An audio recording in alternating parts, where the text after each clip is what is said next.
Par contre, effectivement, nous, de notre côté, on avait certains préjugés sur la Chine, et Ah notamment oui, mes parents en qui France. ont un âge qui est un peu plus avancé que le mien, et qui n'ont pas forcément vu comment la Chine a évolué ces dernières années au niveau technologique et économique, ce qui fait qu'ils pensaient que la Chine était toujours un pays du tiers-monde et que tous les Chinois mangeaient du riz avec des baguettes.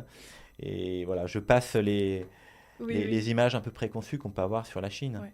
Et je pense qu'il y a encore certaines personnes qui pensent comme ça aujourd'hui. Ah oui, Beaucoup je moins, pense. mais il y en a toujours.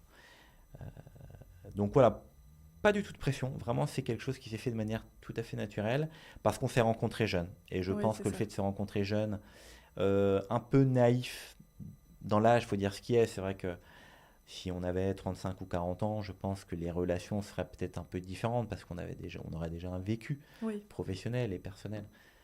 Donc, je pense que c'est peut-être la clé du succès hein, pour rester ensemble, c'est de se trouver jeune quand on peut. Bien sûr, c'est pas oui, toujours. bien sûr.